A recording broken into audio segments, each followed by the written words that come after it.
One morning, when I was 13 years old, I saw a cat being drowned in a plastic bag. It was awful to watch, and its killers knew not of my witness to the murder scene.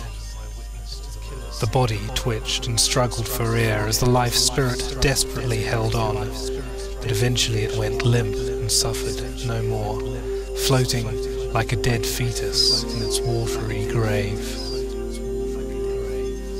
I remember feeling relieved when the struggle ended, and I read once somewhere that Buddhists believe that cats are incarnations of spirits who are spending their last lifetimes on earth before leaving this realm of suffering, birth and death.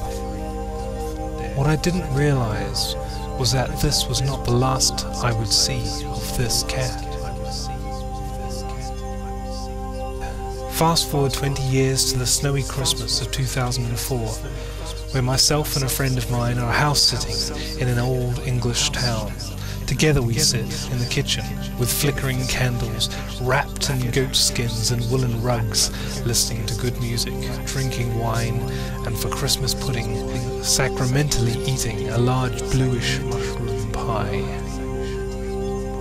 As the night wore on, we were visited by all manner of experiences, wonders, laughter and mysteries, and spoke deep into the night of that Christmas morning as the snow pattered down silently outside. By 4 a.m. we made our way to bed. I have to admit, I was feeling a little worse for wear. Waves of psychedelic vibrations were washing through me, and I found myself shaking in tides, shivering as I lay under the duvet, drowning in thought, frightened and tired.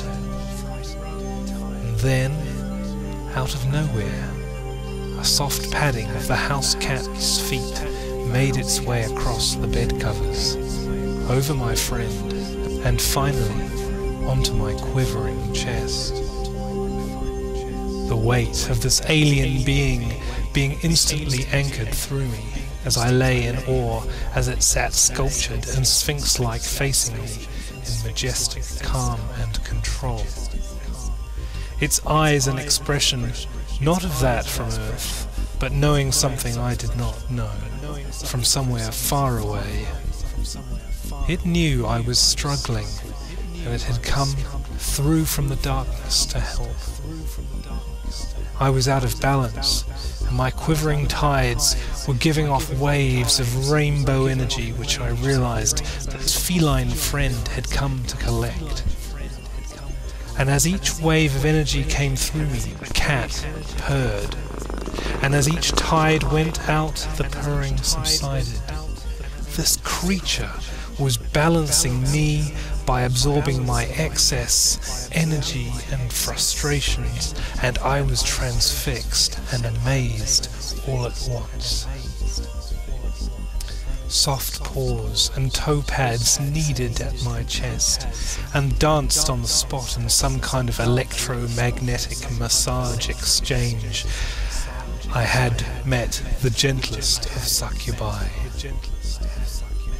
And then as I began to calm, it bent its head down to mine and began to grind its forehead against mine.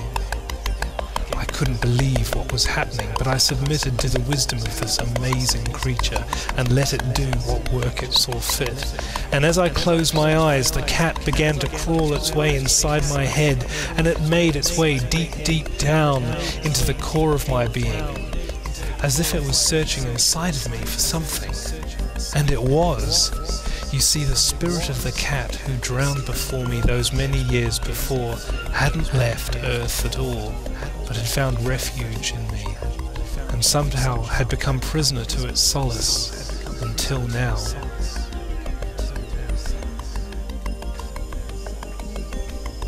And this visitor that sat upon my chest, that I thought was once a common household cat, was now a witch doctor, a healer, soldier, and a wise alien being who I realized had come to give me balance and simultaneously release and set free its disembodied feline comrade in all the space of this cool, snowy morning.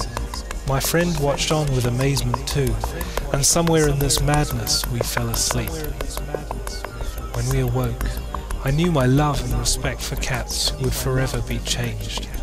They were not just mere animals of instinct and hunting, but spiritual record keepers, shamans, healers and doctors, and carriers of great knowledge and wisdom, and perhaps most importantly, compassionate strangers when I needed them most.